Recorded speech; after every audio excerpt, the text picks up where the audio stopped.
दुर्योधन का ननिहाल पहले गंधार कहलाता था, अब उसको अफगानिस्तान कहते हैं। पंडित नंदराम टिक्कू वहां प्रधानमंत्री थे, लेकिन वहां हिंदू जैन बौद्ध सिख खत्म हो गए। राजा रणजीत सिंह पंजाब के राजा थे, बाद में पंजाब के दो टुकड़े हुए। जो पंजाब भारत का हिस्सा है वहां तो हिंदू जैन बौद्ध सिख हैं, लेकिन जो पंजाब पाकिस्तान बन गया वहां हिंदू जैन बौद्ध सिख खत्म हो गए। राजा शशांक बंगाल के राजा थे, बाद में बंगाल के दो टुकड़े हुए। जो बंगाल भारत के पास है वहां तो हिंदू जैन बौद्ध सिख हैं, लेकिन जो बंगाल बांग्लादेश बन गया वहां हिंदू जैन बौद्ध सिख लगभग खत्म हो चुके। राजा हरि सिंह कश्मीर के राजा थे, वहां भी हिंदू खत्म हो गए। इसलिए मैं कहता हूं, जिन नेताओं के भरोसे आप बैठे हुए हैं, ये 25 साल के बाद आपकी बहन बेटी को बचाने नहीं आएंगे। जिन नेताओं के भरोसे आप बैठे हैं, ये 25 साल के बाद आपका मकान दुकान खेत खलिहान बचाने नहीं आएंगे। लेकिन जिन कानूनों की बात मैं कर रहा हूं, अगर इनको आज लागू कर दिया जाए, तत्काल लागू कर दिया जाए, तो अब 25 साल बाद नहीं बल्कि आपकी 25 पीढ़ियां सुरक्षित रहेंगी। ये मैं गारंटी के साथ कह रहा हूं। घटेंगे तो कटेंगे, जब जब घटे तब तब कटे, जहां जहां घटे वहां वहां कटे। अफगानिस्तान में घटे तो कटे, खत्म हो गए। पाकिस्तान में घटे तो कटे तो खत्म हो गए। बांग्लादेश में घटे, कट रहे हैं, खत्म हो जाएंगे। कश्मीर में घटे तो कटे, खत्म हो गए। और भारत में बहुत तेजी के साथ घट रहे हैं। घटने का सबसे बड़ा कारण यह है लव जिहाद।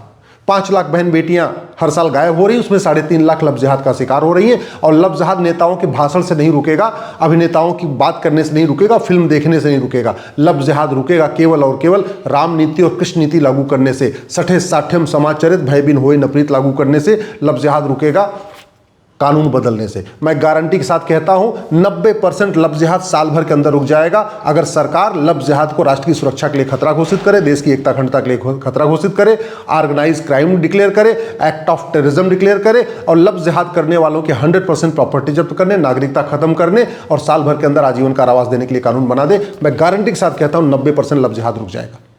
जो हम घट रहे हैं ना, उस घटने का दूसरा सबसे बड़ा कारण है भारत में घुसपैठ बहुत तगड़ी हो रही है।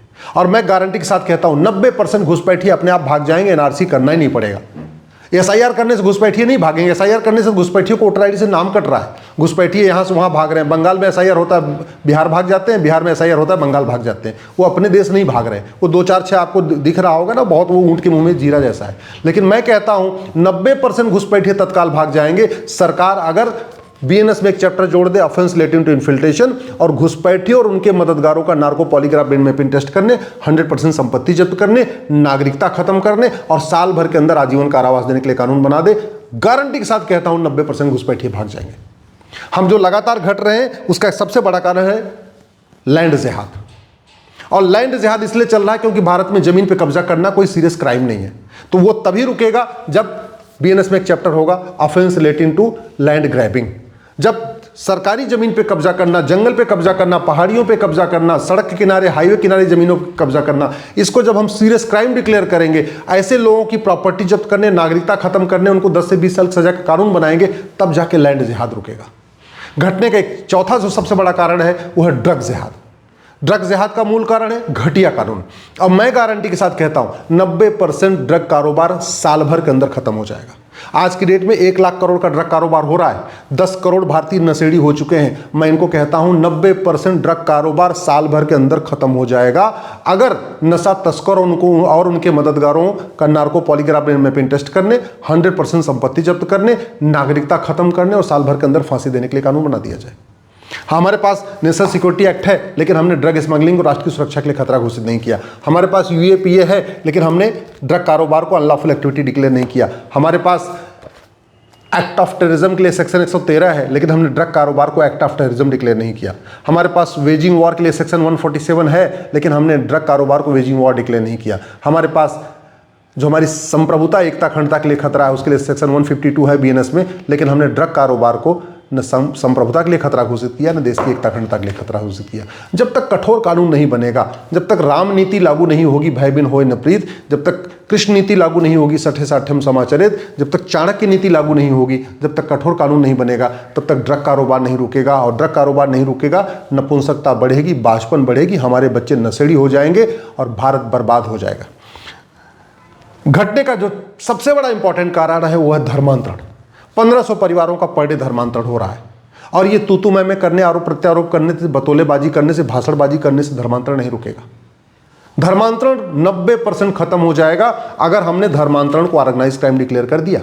ऑर्गेनाइज क्राइम के लिए सेक्शन 113 है बीएनएस में, सेक्शन 111 है, लेकिन हमने उसमें ऑर्गेनाइज क्राइम को कन्वर्जन को ऑर्गेनाइज क्राइम डिक्लेयर नहीं किया, हमने कन्वर्जन को एक्ट ऑफ टेररिज्म डिक्लेयर नहीं किया, हमने कन्वर्जन को अनलॉफुल एक्टिविटी डिक्लेयर नहीं किया, हमने कन्वर्जन को नेशनल सिक्योरिटी के लिए थ्रेट डिक्लेयर नहीं किया, हमने कन्वर्जन कन्वर्जन कराने वालों की 100% प्रॉपर्टी जब्त करने, नागरिकता खत्म करने, साल भर के अंदर आजीवन कारावास देने के लिए कानून बनाया नहीं, हमने कन्वर्जन कराने वालों की को फटाफट सजा मिले, हर जिले में एक स्पेशल कोर्ट बनाई जाए जहां पे कन्वर्जन करने वालों का मुकदमा सबसे टॉप प्रायोरिटी पे डिसाइड किया जाए, ऐसी कोई व्यवस्था किया नहीं तो 1500 परिवारों का पर डे धर्मांतरण हो रहा है। एक परिवार में 7 आदमी मान के चलिए तो हर पर डे 10,000 हिंदुओं का धर्मांतरण हो रहा है, यानी साल में 40 लाख हिंदुओं का धर्मांतरण हो रहा है। इसलिए हम लगातार घट रहे हैं और घटेंगे तो कटेंगे।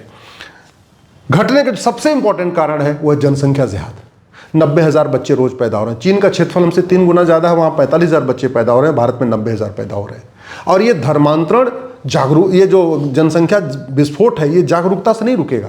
जो समझदार लोग थे वो हम दो हमारे दो कर रहे हैं, बहुत सारे तो हम दो हमारे एक कर रहे हैं, लेकिन जो जानबूझ के 10 से 12 बच्चे कर रहे हैं, 15 बच्चे कर रहे हैं, वो तो तभी रुकेंगे जब भारत में एक यूनिफॉर्म सिविल कोड लागू होगा, पॉपुलेशन कंट्रोल ला लागू होगा। बहुत सारे लोग कह रहे हैं अच्छा यूनिफॉर्म सिविल कोड लागू कर दें, लोग नहीं माने तो क्या होगा, पॉपुलेशन कंट्रोल ला बना दें, नहीं माने तो क्या होगा। मैं कहता हूं 100% मानेगा, 100% मानेंगे। कोई किसी की हिम्मत नहीं पड़ेगी कानून तोड़ने की। बस केवल और केवल पॉपुलेशन कंट्रोल ला को सिटीजनशिप से जोड़ दिया जाए कि जो हम दो हमारे दो मानेगा वो भारत का नागरिक कहलाएगा, जो हम दो हमारे दो नहीं मानेगा उसकी नागरिकता खत्म। नागरिकता खत्म का मतलब आधार खत्म, राशन कार्ड खत्म, ड्राइविंग लाइसेंस खत्म, बर्थ सर्टिफिकेट खत्म, वोटर आईडी खत्म, बिजली का कनेक्शन खत्म, पानी का कनेक्शन कट। चीन जैसा कानून बनाएंगे 100% हमारा कानून सफल होगा। घटिया कानून बनाएंगे तो लोग कानून तोड़ेंगे, बड़ी सीधी सी बात है। तो अगर कोई लोग कानून को नहीं मान रहे हैं तो उसमें लोगों की गलती नहीं, मैं तो कहता हूं कानून की गलती है। हमने कानून ऐसे नहीं बनाया कि लोग माने। आखिर सिंगापुर में लोग कानून क्यों मानते हैं, चीन में लोग कानून क्यों मानते हैं, जापान में कानून क्यों मानते हैं, हम भारत वाले कानून क्यों तोड़ते हैं? क्योंकि एक तो कानून घटिया होता है, ऊपर से न्यायिक व्यवस्था सड़ी हुई है, मुकदमा 20-30 साल 40 साल चलता रहता है। और इस देश में एक कानून बनाते समय ये भी लिखना पड़ेगा 3 बच्चे तक तो नागरिकता खत्म होगी, तीसरे बच्चे पे, और चौथा किया तो 10 साल के लिए जेल में भी डाल देंगे। जब ये व्यवस्था होगी तब जाके आराम से सब लोग मानेंगे। अब आप कह रहे होंगे नहीं डेमोक्रेसी में ऐसे क्यों नहीं हो सकता। डेमोक्रेसी में चुनाव चीन में भी होता है, चुनाव जापान में भी होता है, चुनाव सिंगापुर में भी होता है, वहां पे सब कानून बन रहे हैं, कठोर कानून बन रहे हैं। भारत में किसने रोका हुआ है? और अगर आपको लगता है कि नहीं कुछ लोग अराजकता फैलाएंगे तो भ्रष्टाचार खिलाफ कठोर कानून बनाइए। अगर आपको लगता है नहीं कुछ 100 परिवार है, पॉलिटिकल परिवार जो सड़क पर नंगा नाच करेंगे, तो उनको भगाने की भी इंतजाम करना पड़ेगा। भ्रष्टाचारियों के 100% संपत्ति जब्त करने, नागरिकता खत्म करने, आजीवन कारावास फांसी देने के लिए कानून बनाइए। ये 100 पॉलिटिकल परिवार जो भारत में अराजकता फैलाते हैं भारत छोड़ के भाग जाएंगे। भारत छोड़ के भाग जाएंगे, उसके बाद जो कानून बनाना हो बनाइए, लेकिन कानून तत्काल बनाना पड़ेगा। एक बात याद रखिएगा, चाहे वो आडवाणी जी हो, चाहे जेठमलानी जी थे, चाहे गुजराल साहब थे, चाहे मनमोहन सिंह जी, राज कपूर, पृथ्वीराज कपूर, मिल्खा सिंह, जितने भी थे, ये सब के सब अपना मकान, दुकान, खेत खलिहान छोड़ के सब कुछ भागे थे। अगर हमने कानूनों को तत्काल नहीं लागू किया तो 25 साल के बाद विकास नहीं होगा, विनाश होगा। लिख के रख लीजिए, महाविनाश होगा, महानरसंहार होगा 25 साल के बाद। ये मैं आपको डराने के लिए नहीं बता रहा हूं, ये पिछला इतिहास बता रहा है। अगर हम भारत को बचाना चाहते हैं, सुरक्षित भारत बनाना चाहते हैं, तो हमें लब जिहाद, लैंड जिहाद, ड्रग जिहाद, घुसपैठ जिहाद, धर्मांतरण जिहाद, जनसंख्या जिहाद के खिलाफ तत्काल कठोर कानून बनाना पड़ेगा।